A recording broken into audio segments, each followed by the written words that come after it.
we would freeze, not daring to move an inch, bat an eye, or even breathe. We stood there, quiet as possible, because that's how badly we wanted to win the game. Unfortunately, some of us are still playing that game, standing immobilized in our little boxes, in our cocoons, if you will, afraid to even dip our toe outside of the box. We are afraid. But why is that? Maybe it's fear, and we could call it something else. It might be known by some of its other manifestations. It could be doubt or worry or overcaution, or maybe it's procrastination, but they're all fear. And why do we do that? It's because we are comfortable in that box of conformity. We might be feeling stuck.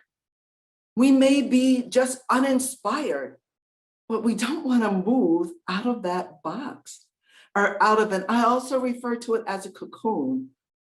And so we might just stay there because we are comfortable with the known. You know, most of us will do that 40-40-40, where we will work a 40-hour job for 40 years and then retire at 40% of our income. And that's what we're working for, because that's what we are comfortable doing. I know I did that. I went to school, got a job, the good job with benefits, got married, and then took care of my family, focused on my family, and doing what was expected of me. And perhaps I put myself in a box, or perhaps that box was put on me or was placed on me because it was the expectations of other people. And I lived for the expectations of other people. But when we're in that box, we are scared. And what are the things that we're scared of? We are scared of change. Yeah. Scared of the unknown, scared of failure.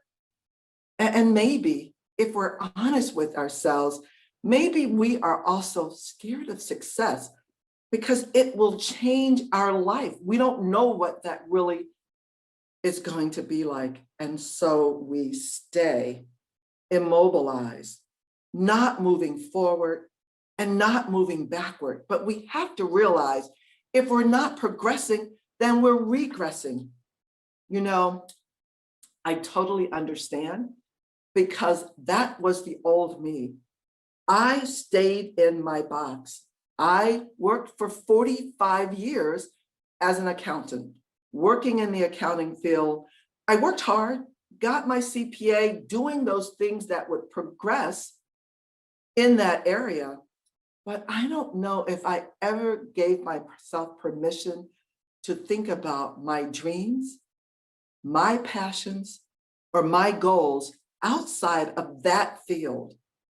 I could say I was living an okay life and maybe even a suitable life, but I wasn't living my best life. And that's the question I ask you.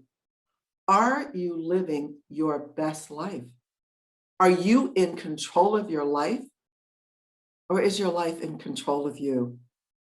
Those are things we need to consider.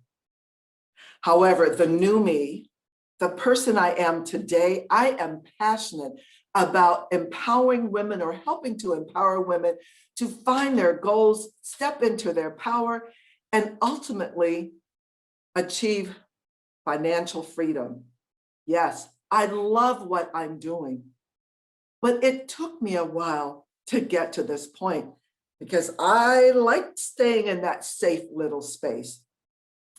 But most people never achieve their dreams or their goals because they really aren't aware of the possibilities inside them.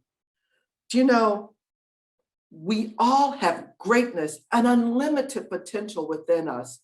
But we have to believe that God has given us more talents and abilities than we could ever use in our lifetime.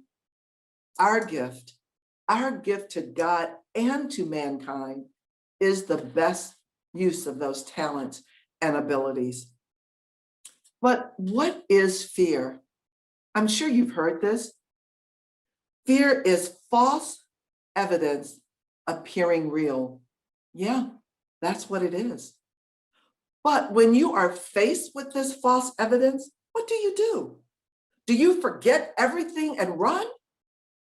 Or are you the person who faces everything and rises? Do you rise to the challenges that are put in front of you? I ask you today to face your fears, to be fearless, and in fact, fear less. Because on the other side of fear is freedom. Freedom to live your life as you choose. Freedom to go after your passions. Freedom to just dream. I want to share with you three things. One, never be afraid of change. Two, never be afraid of failing, but do be afraid of quitting. And lastly, never be afraid to build your own dreams. When we talk about never being afraid of change, I'm reminded of my mother and my mother-in-law, and I was blessed to have these two strong women in my life. My mother had a difficult childhood. She lost her mom when she was very young and was raised by her sisters until her father remarried. Then she went to live with one of her older sisters. But she would tell me, Carolyn, never be afraid of change. What's the worst that could happen? If you fall down, you just pick yourself up. You dust yourself off and you just keep going. I'm sure I didn't pay a lot of attention to those words when I first heard them, but along the way, I embraced them and they have become my mantra. When I was in my 20s, I remembered those words when I left a failed marriage that everyone thought was perfect for me except me. I didn't like the way my life was heading. And so I made the decision to change. I moved away. I actually found a job in a city 500 miles away from my family. And I didn't know anyone. But as I was driving up to that city, I said to myself, Carolyn, don't be afraid of change. What's the worst that could happen? If you fall down or if this job doesn't work out, then you just pick yourself up, dust yourself off, and you keep on going. I remembered those words again in my 50s when my husband lost his long-term battle with lung cancer. And then shortly after that, I was downsized. These are things that you never expect to happen. And I knew I had to keep life going to the best of my ability for our daughter, who was in her senior year of high school, our son, who was in college, and our older son, who had started his career. But I knew I had to keep a roof over their head. I need to keep life as normal as possible, even though my life was changing. And I remembered those words when my mother said, don't be afraid of change. I have to face them head on. If I fall down, I just need to remember to pick myself up, dust myself off, and keep going. I remembered those words yet again in my 60s when I finally gave myself permission to dream and follow my passions and become a motivational speaker and a business consultant. We are not in control of all the events that come to us because life will, with all the turns and twists, life is going to be difficult at times. but it's our attitude, how we approach life. And we need to learn that these events will help us become stronger, and also that we can learn to grow from them, because change is inevitable, but growth is optional. So remember that and never be afraid of change. My second point was to never be afraid of failing, but do be afraid of quitting. And I am reminded of my mother-in-law, another very strong Black woman.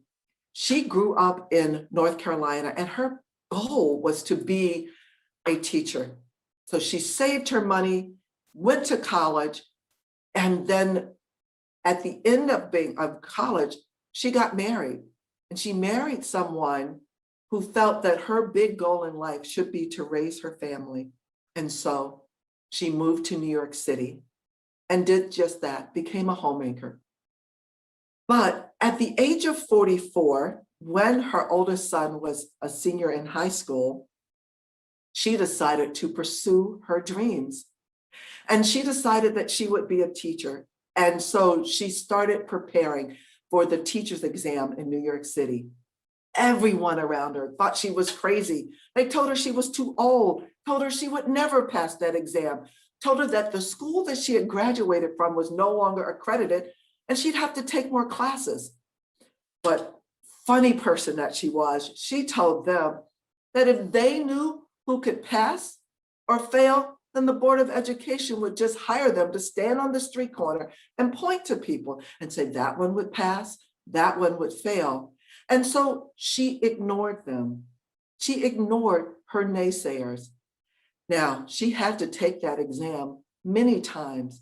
And in fact, she told her son that if she died and she heard, or he heard, that that exam was being given again on her way to her funeral, that they needed to stop and let her take that exam one more time, because that's how desperately she wanted to win and achieve her goals. Well, she did become a teacher. She passed that exam and became one of the finest teachers in New York City. And at the time of her retirement, at the age of 70, she had many accolades, had 2 masters, many certifications, and had also earned 30 degrees towards her PhD. I admired her and always looked at her to say, whenever I started to do something, that, okay, Carolyn, if Irma Collins, my mother-in-law, if she could do that, if she could start over at the age of 44, then all right, I could do the same. If she could achieve her goals, then I could do the same. So I looked up to her, but her favorite saying was, never be afraid of failing. Be afraid of quitting, that you don't quit on yourself. I know she said that so often. I know my children could hear that in their sleep. And we would laugh at her, but I eventually took her story to heart and again, used it as an example of what I could do. So I say to you, don't quit on yourself. Zig Ziglar has a quote that said, if you get tired, learn to rest, but never quit. Never quit on your dreams. So I say to you also, my last point that you should remember is don't be afraid to build your own dreams. We are all working hard, but if we're not working and building our dreams, we are working on the dreams of someone else. Even in our job, we are building the dreams of others. And so why don't we build our own dreams? Again, we're just afraid. We are afraid of failing. We are afraid of trying to do something that we've never done. We are afraid of what people might think of us. They might say, what are you trying to do? Who do you think you are? But I'm telling you, you need to surround yourself with people who are moving in the direction that you are going. Forget about those naysayers. Leave those people behind.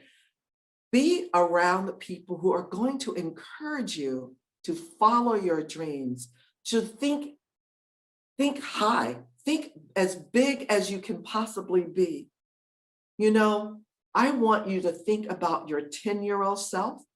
What did that person want to become?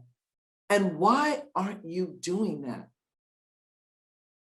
Yes, the book of life has been built and written for all of us. And some of us read that same chapter over and over and over again. But I'm telling you, now is the time to write your story, rewrite your story, and focus on your dreams and your passions. I want you to step out of your comfort zone. Stop being that square peg that's trying to be beat into a round hole. Look at the things that you want to talk about, you want to become, and learn to focus on their goals and actually live a life of service for others. Leave a legacy for your family and those around you. I'm reminded of a quote by Mark Twain that says, 20 years from now, we will regret the things we haven't done more so than the things that we have. So go for your dreams. Think about your passions. Run for success. For the light is green. Green light! Now run as fast as you can. Thank you.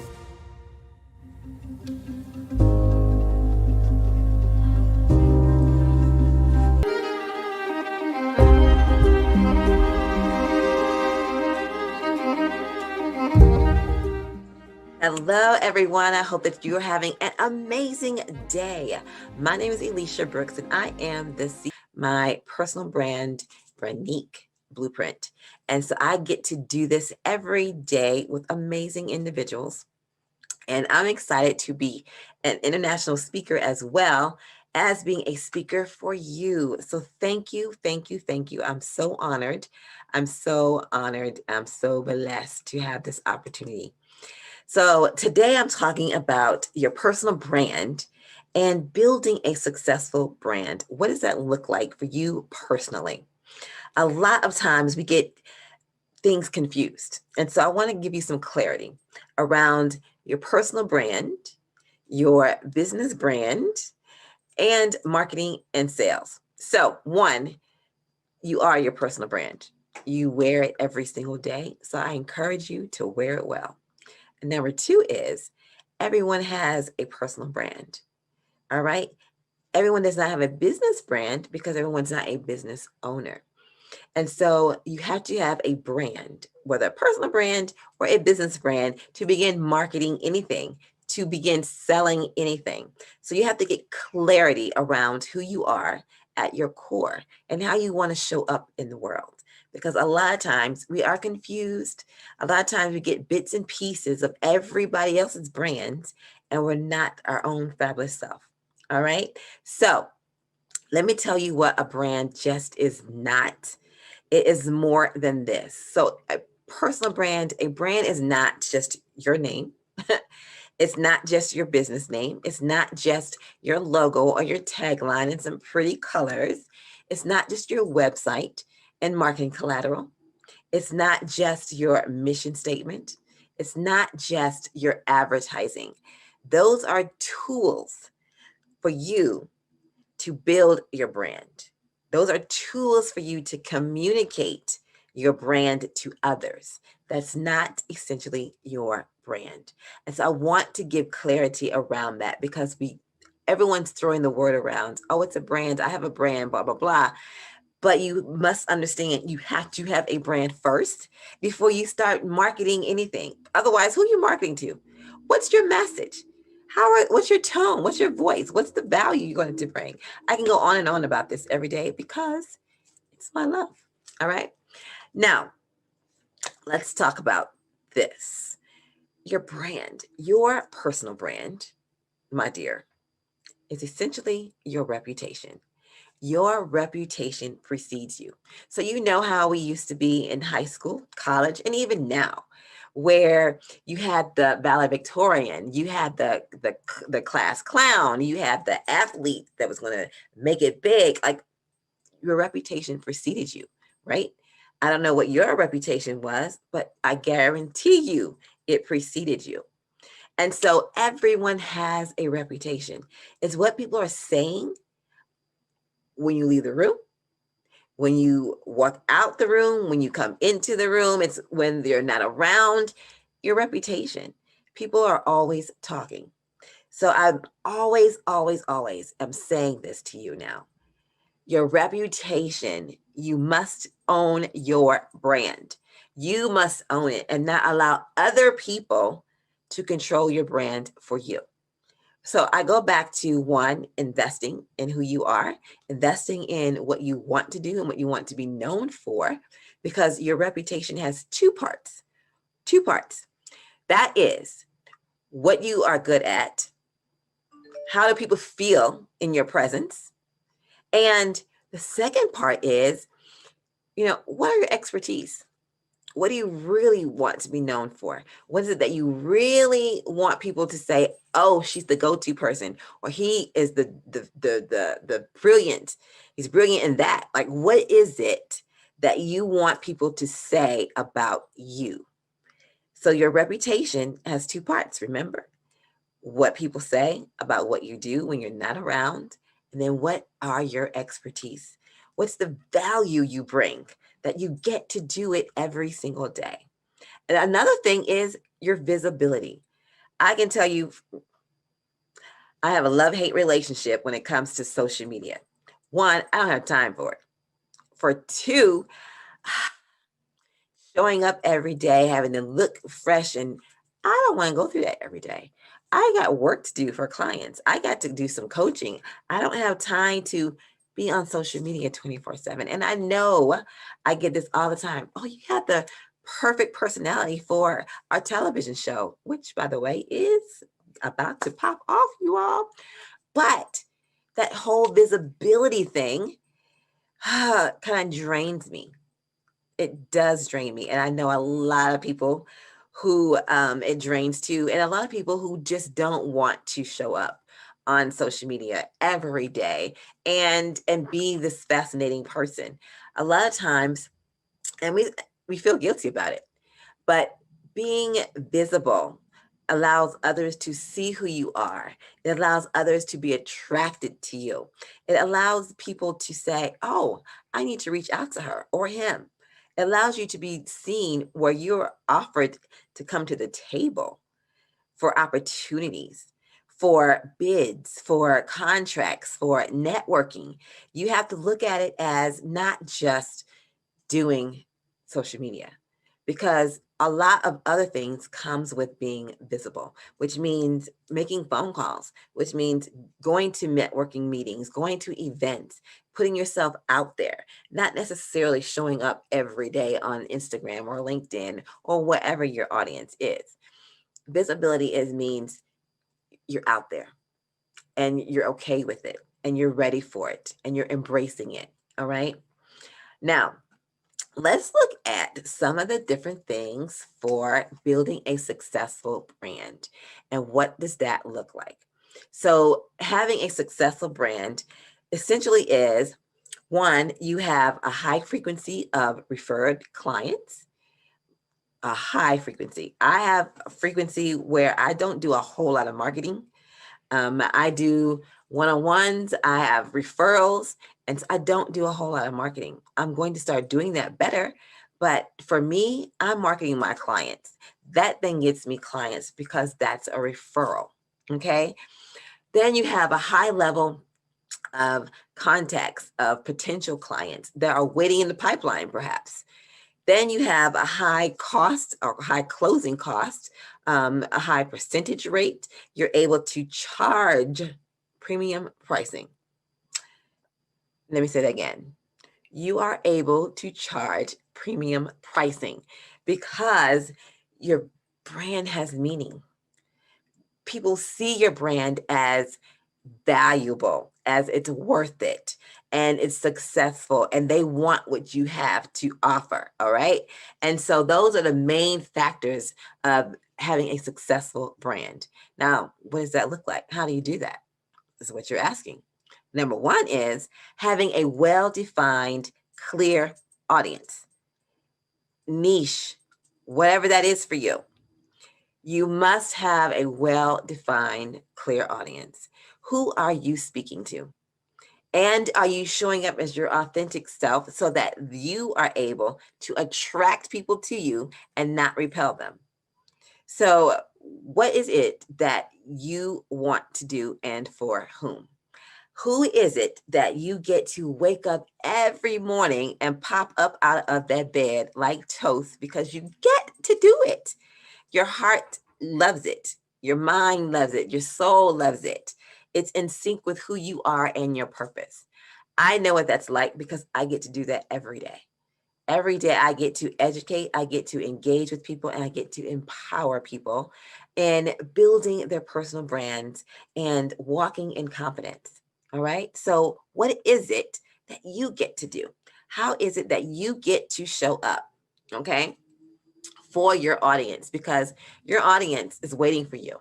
Your audience knows your vibe, they know your tone, they know your voice, they know the pain that they have. And guess what?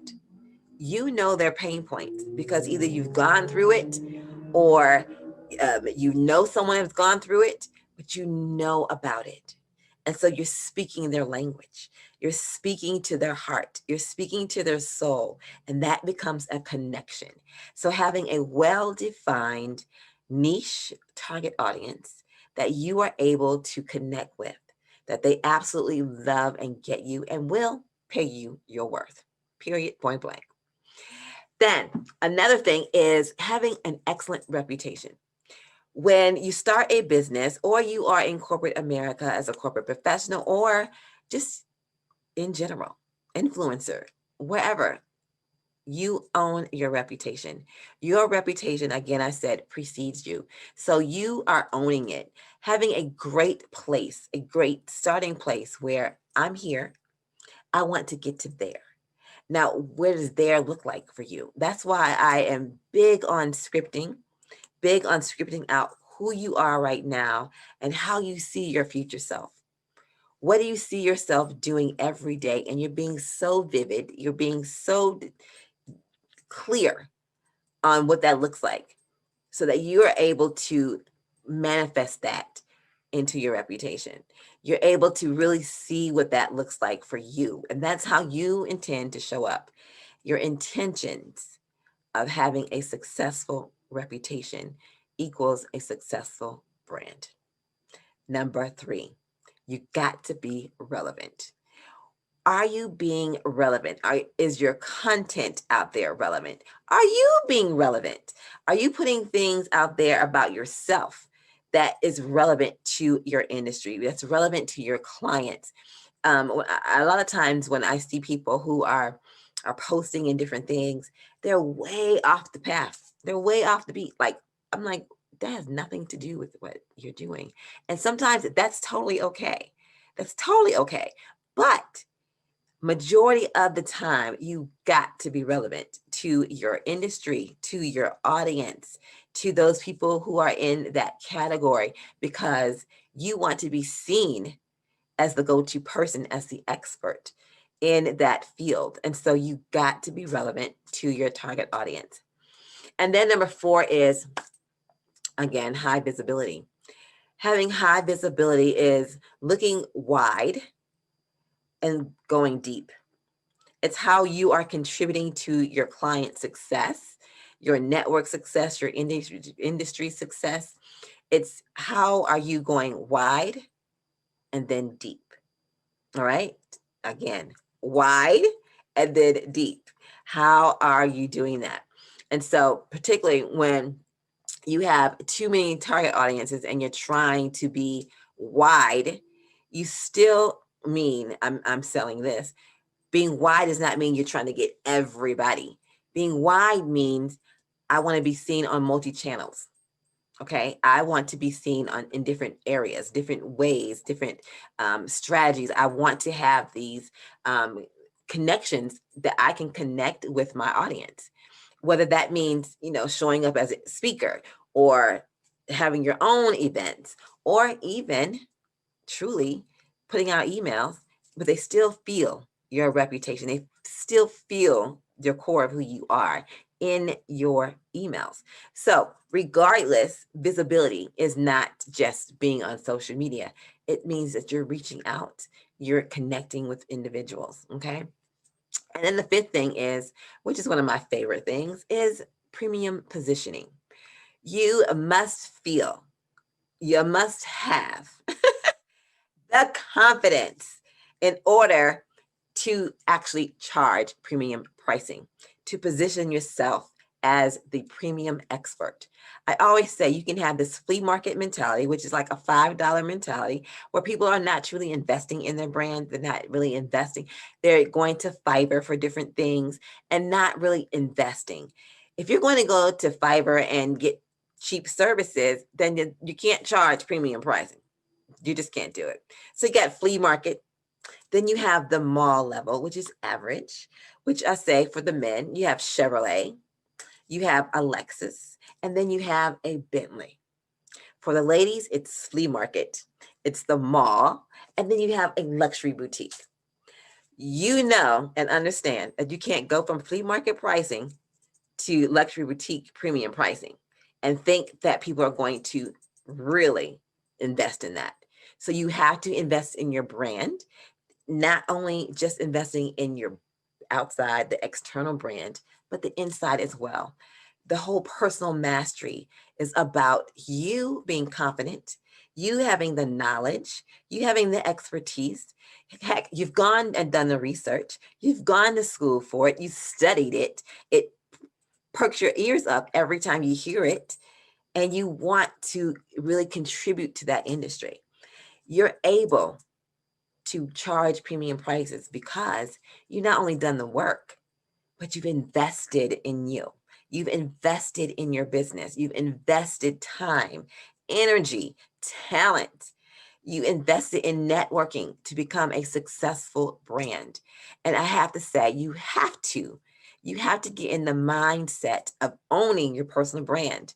You have to get in the mindset of being and living who you are authentically. Because when people connect with you, they can understand, they can feel, I get it. The energy that you put out there, if you are truly authentic, if you are truly real, if you are truly going to do what you say you're going to do and deliver it, have the results to back it up. A lot of times we think that our personal brands can be, oh, this big Oprah brand. Of course, a lot of people would love the Oprah brand, but you can do it yourself. You can invest in someone that can put you on like Oprah. Might be not as big as Oprah, but in your mind and in your space, you're able to do just that. And so you can only go, and I say this from my heart because I've lived it, I know it. I've seen it so many times. You can only go as far as your confidence, your self-esteem, and your thoughts allow you to. So if you haven't thought about it, if you haven't dreamed about it, if you haven't built the confidence about yourself and what you offer, you need to do that, because you can only go as far as your self-esteem and your confidence allows you to, not to mention your thoughts and your mindset, because that, my friend, is a whole nother topic for me to go on. But I want you to know that you must understand, to have a successful brand, one, you must know who you are. Two, you got to have a well-defined target audience or niche. You must build an excellent reputation, one that you know is epic for you, not for everyone else. It's epic for you. And then 2 and 3, 4, whatever number I'm on, is you got to be relevant.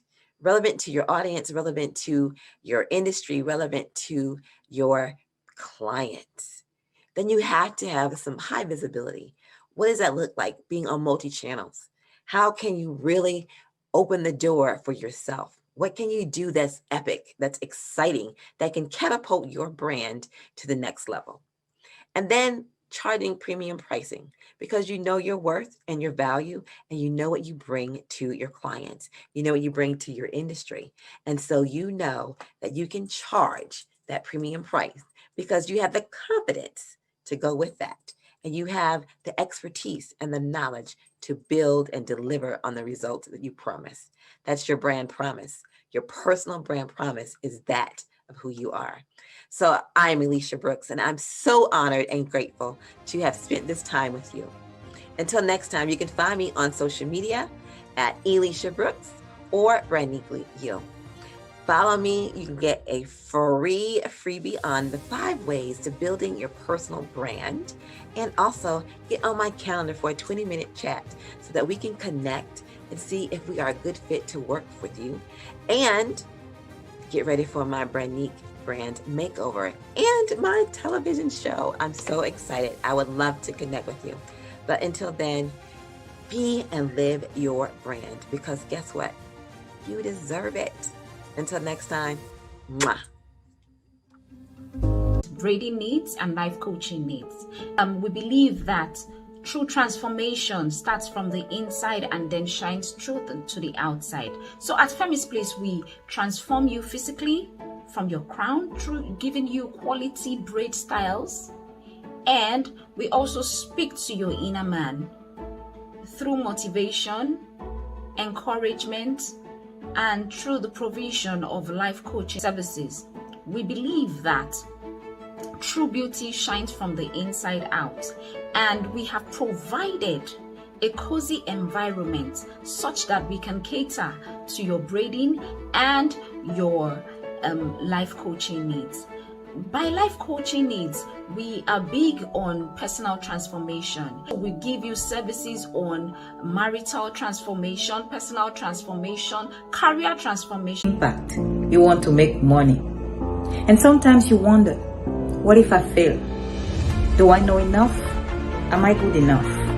I had the same fears when I decided to move from Africa to the United States, barely speaking English with no family or friends waiting for me here.